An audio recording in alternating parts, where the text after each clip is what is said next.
Hello guys, बोलो स्वागत है आपका मेरे इस यूट्यूब चैनल गाइस सोर स्टडी में। मेरा नाम है गाइस सौरभ कुमार। तो आज जो है गाइस मैं आपके लिए दोबारा से बहुत ही ज़्यादा गाइस इंपॉर्टेंट टॉपिक पे वीडियो लेकर आ चुका हूँ। राइटिंग स्किल्स का गाइस आपका पार्ट होता है ना, लेटर राइटिंग में गाइस हम बात करेंगे जॉब एप्लीकेशन के बारे में। जी बिल्कुल, आज हम जॉब एप्लीकेशन के बारे में बात करेंगे। और एक चीज़ और बता दूं गाइस आपको स्टार्टिंग में ही कि ये वीडियो जो है, चाहे आप 11th में हो, चाहे आप 12th में हो या 12th पास आउट कर चुके हैं, आपके लिए मस्ट इंपॉर्टेंट है, बहुत बहुत जरूरी है गाइस। क्योंकि जॉब एप्लीकेशन लेटर को लिखने में जहां जहां भी आपको डाउट रहते हैं, सारे डाउट आपके क्लियर हो जाएंगे। ये मेरा कमिटमेंट है आपसे, क्योंकि गाइस मैं आपको इतने अच्छे ढंग से गाइस यहाँ पे समझाने वाला हूँ ना, कॉमन लाइंस के द्वारा आपको अच्छे से लेटर समझ में आ जाएगा और कोई भी आपको डाउट नहीं रहेगा। क्योंकि यहाँ पे हम इसकी छोटी से छोटी, बड़ी से बड़ी सभी जगह पर हम बात करेंगे जहां पर इस लेटर लिखने में हमें प्रॉब्लम आती है। ठीक है, तो जॉब एप्लीकेशन का लेटर आज हम सीखेंगे गाइस। तो आपको मैं सबसे पहले बताऊंगा कि जॉब एप्लीकेशन लेटर हम क्यों लिखते हैं, क्यों इसकी हमें जरूरत पड़ती है। साथ ही साथ गाइस यहाँ पे मैं आपको मार्किंग स्कीम के बारे में भी बताऊंगा, जो अभी तक मैं आपको नहीं बता रहा था अपने लेटर राइटिंग में। तो यहाँ पे गाइस मैं आपको जॉब एप्लीकेशन की मार्किंग स्कीम के बारे में बताऊंगा, क्योंकि ये इंपॉर्टेंट है। अगर इसको आप ध्यान में रखोगे तो आप अच्छे से इसको लिख पाओगे, फुल मार्क्स ले पाओगे। साथ ही साथ गाइस हम बात करेंगे फॉर्मेट इसका, देखेंगे कैसे फॉर्मेट लिखा जाता है। वर्ड लिमिट पे बात करेंगे, कितने से कितने वर्ड में आपको इसे लिखना चाहिए ताकि आप फुल मार्क्स ले पाएं। और ये बहुत इंपॉर्टेंट है गाइस, बता देता हूँ आपको दोबारा में लेटर।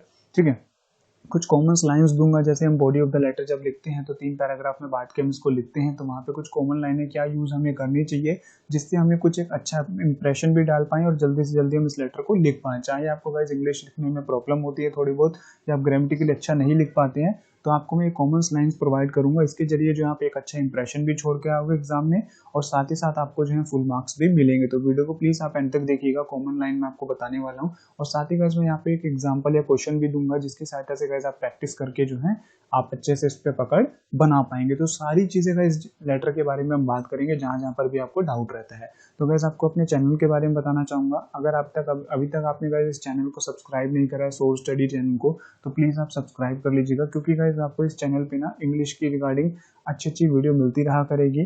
ठीक है, ऑलरेडी गाइस मैं आपको बताना चाहूंगा कि मैं जो है गाइस ऑलरेडी 11th और 12th आर्ट्स के स्टूडेंट को पढ़ाता हूं। अगर आप आर्ट्स के स्टूडेंट है तो प्लीज आप इस चैनल को सब्सक्राइब कर लीजिएगा। आपको हिस्ट्री, पॉलिटिकल साइंस के रिगार्डिंग जो है सारी वीडियो इस चैनल पे मिल जाएगी। तो चलो हम अपना वीडियो शुरू कर लेते हैं।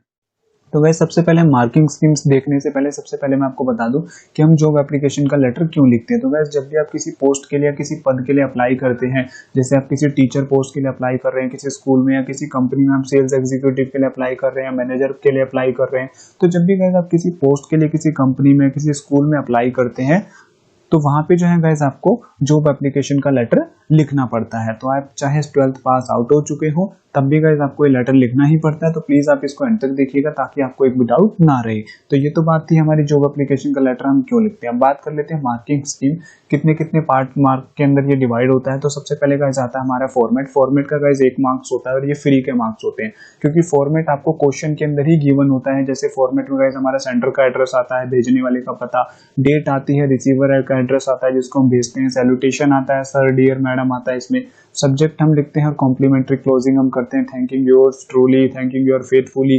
ठीक है, तो फॉर्मेट गाइस आपका फ्री का मार्क्स होता है 1 मार्क्स, क्योंकि आपको एक क्वेश्चन के अंदर गिवन होता है। अगर नहीं गिवन होता तो अपनी मर्जी से आप कुछ भी लिख सकते हैं, आपके मार्क्स नहीं करते। कंटेंट जो होता है गाइस आपका 3 मार्क्स का होता है। कंटेंट क्या होता है जी, जब आप फॉर्मेट लिख देते हो, सब्जेक्ट लिख देते हो, तो उसके बाद कुछ लाइनों से शुरू करते हो ना, 3 पार्ट्स में आप डिवाइड करते हो कंटेंट को। ठीक है, 3 पैराग्राफ के अंदर, और इसी पैराग्राफ के आपको गाइस 3 मार्क्स मिलते हैं। तो कंटेंट इंपॉर्टेंट होता है, 3 मार्क्स का होता है। इसी में गाइस मैं आपको कुछ कॉमन लाइन दूंगा, चाहे आपको इंग्लिश लिखने में थोड़ी बहुत प्रॉब्लम भी होती है, तब भी गाइस आप अगर इस कॉमन लाइन का यूज करेंगे तो आप एक अच्छा इंप्रेशन भी दे पाएंगे अपनी लेटर राइटिंग के अंदर, और साथ ही साथ आपको फुल मार्क्स भी मिल पाएंगे।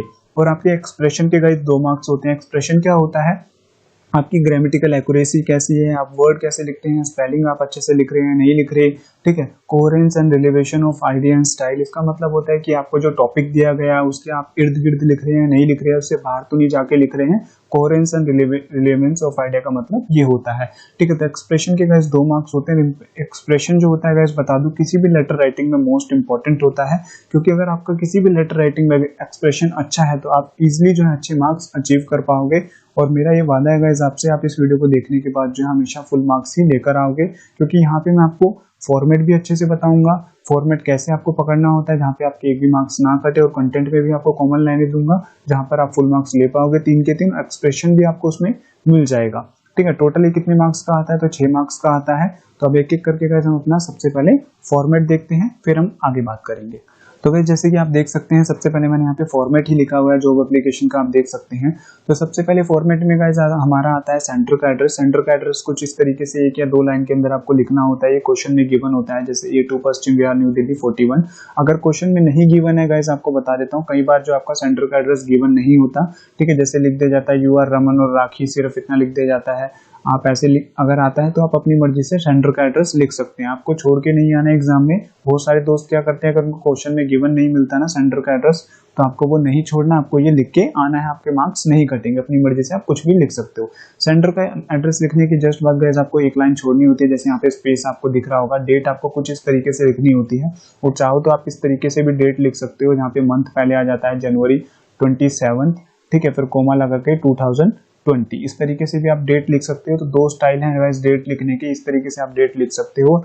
और किस तरीके से आपको डेट नहीं लिखनी है, बहुत सारे दोस्त बताते हैं कि हमें तो है जी डेट इस तरीके से भी लिखते हैं 27/0/2021, तो ये गलत फॉर्मेट है। और बहुत सारे दोस्त बताते हैं कि हम इस तरीके से भी लिखते हैं, तो ये भी जी आपका डेट का फॉर्मेट गलत है। तो इस तरीके से आपको डेट का फॉर्मेट नहीं अपनाना है, नहीं तो आपके मार्क्स, आपको 1 मार्क्स पूरे नहीं मिलेंगे, ठीक है। तो डेट आपको कैसे लिखनी और कैसे नहीं लिखनी वो भी आप समझ गए जी, बिल्कुल समझ गए, कोई भी डाउट नहीं है।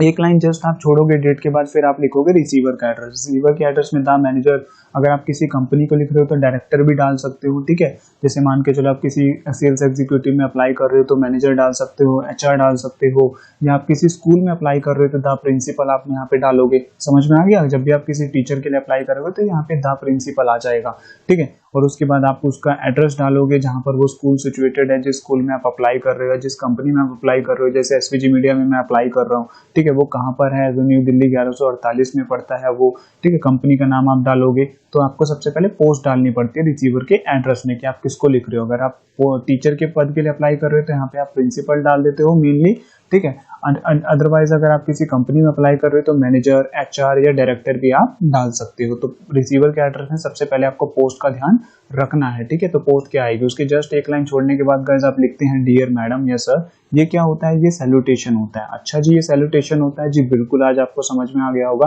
कि डियर सर या मैडम या रिस्पेक्टेड सर या मैडम जब हम लिखते हैं तो उसे ही हम सैल्यूटेशन कहते हैं। सैल्यूटेशन जस्ट लिखने के एक लाइन के बाद आपको लिखना पड़ता है सब्जेक्ट।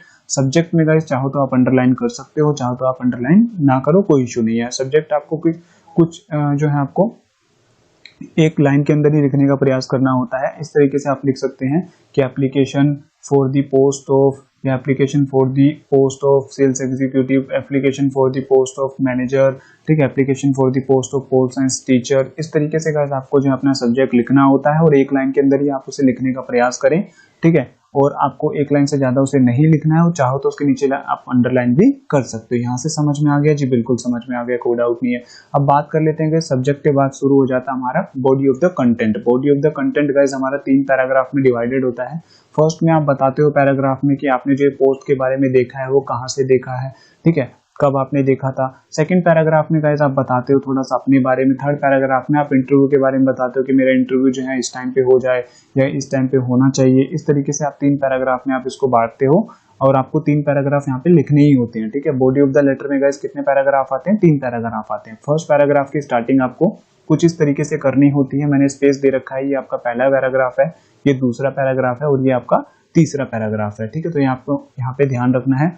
और दोबारा से आपको बता दूं गाइस, चाहे आपको थोड़ी सी इंग्लिश लिखने में प्रॉब्लम होती है, ग्रामेटिकली आप अच्छा नहीं लिख पाते हैं, कोई इशू नहीं है गाइस। आप इन कॉमन लाइन का यूज करें, आंख बंद करके आप इसका यूज कर सकते हैं, आपको फुल मार्क्स मिलेंगे। और साथ ही साथ गाइस इस लाइनों को लिखने के बाद आपका इंप्रेशन भी अच्छा जाएगा, और इंप्रेशन के 2 मार्क्स होते हैं, ऑलरेडी मैं आपको बता चुका हूँ, ठीक है। तो आपको फर्स्ट पैराग्राफ में गाइस कुछ इस तरीके से लिखना पड़ता है कि जब भी आप किसी पोस्ट के बारे में अप्लाई करते हैं तो आपने उसके बारे में कहाँ से देखा ये आपको बताना होता है। इसकी स्टार्टिंग कुछ इस तरीके से होती है कि this is with the reference of your advertisement publish in the Hindustan time. यहाँ पे न्यूज़पेपर का नाम कुछ और भी हो सकता है कि नवभारत टाइम्स हो सकता है।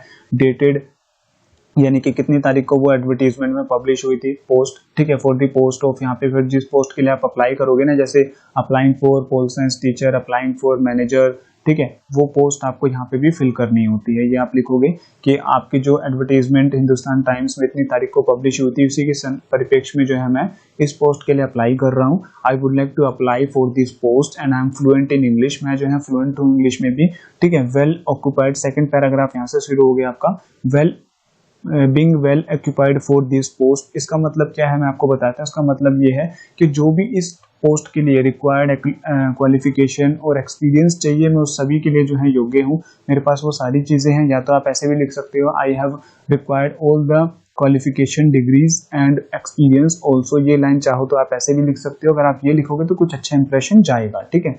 फिर आप लिखते हैं कि I am sending my resume along with my application, कि मैं जो है अपना रिज्यूमे भेज रहा हूँ अपनी इस एप्लीकेशन के साथ। आपको रिज्यूम भी अटैच करना होता है, मैं भी आपको बताऊंगा कैसे आपको अटैच करना होता है। And I am hard worker, honest and punctual, मैं जो है पंक्चुअल हूँ, मतलब समय पे आता जाता हूँ, अपने समय का काफ़ी ज़्यादा पाबंद हूँ मैं। और आई एश्योर यू दैट, मैं आपको विश्वास दिलाता हूँ कि I will work with my full dedication and sincerity, और मैं आपको ये विश्वास दिलाता हूँ कि मैं ये जो काम है फुल सिंसियरिटी के साथ और अपनी डेडिकेशन के साथ करूंगा, एंड कभी भी आपको डिस्टर्ब या परेशान नहीं करूंगा, ठीक है। इस तरीके से आपको सेकंड पैराग्राफ लिखना पड़ता है। थर्ड पैराग्राफ में आप लिखते हैं, it will be convenience for me to interview on any date as your personal, यानी कि ये मेरे लिए सुविधाजनक होगा कि आप मेरी इंटरव्यू की डेट जो है अपने अनुसार एक फिक्स कर दें, ठीक है। इस तरीके से कहते हैं आपको 3 पार्ट्स के अंदर, 3 पैराग्राफ के अंदर इसको बॉडी ऑफ द लेटर को लिखना होता है। फर्स्ट पैराग्राफ में आप लिखते हो कि आपने किस एडवर्टाइजमेंट में कब इस पोस्ट के बारे में देखा। फिर आप सेकंड पैराग्राफ में थोड़ा सा अपने बारे में बताते हो कि I have graduation degree relevant in this post, या आप इस तरीके से इन लाइनों का यूज भी कर सकते हो। और यहाँ पे अगर अपनी मर्जी से कुछ चेंजेस करना चाहते हो तो कर सकते हो, ठीक है। और इसके बाद आप इस लाइन को लिखना मत भूलिएगा क्योंकि ये इंपॉर्टेंट है थर्ड पैराग्राफ के लिए, ठीक है। तो इस तरीके से आपको बॉडी ऑफ द जो है लेटर लिखना पड़ता है। फिर आपका आ जाता है नीचे कॉम्प्लीमेंट्री क्लोजिंग। कॉम्प्लीमेंट्री क्लोजिंग इसे बोलते हैं, जहाँ पे आप लिखते हो ना योर्स ट्रूली थैंकिंग यू, इसे कॉम्प्लीमेंट्री क्लोजिंग बोला जाता है। फिर यहाँ पे आप लिखते हो एक लाइन छोड़ के थैंकिंग यू, थैंकिंग यू छोड़ने एक लाइन छोड़ने के बाद आप लिखते हो योर्स ट्रूली, फिर अपना नेम डालते हो, जो भी आपका नेम है वो डालोगे। जस्ट एक बिना लाइन छोड़े आपको डालना होता है, योर्स ट्रूली के बिना एक लाइन छोड़नी नहीं होती, उसके जस्ट नीचे आपको डालना पड़ता है आपका नाम योर्स ट्रूली, ठीक है। योर्स ट्रूली के बाद फिर आप लिखते हो इनक्लोज्ड बायोडाटा, ये आपको मैंडेटरी होता है लिखना, ये आप लिखना मत भूलिएगा, नहीं तो आपका इंप्रेशन गलत जाएगा और आपके मार्क्स भी कट सकते हैं, ठीक है। तो जस्ट आपको अपने नाम के बाद लिखना होता है इनक्लोज्ड बायोडाटा।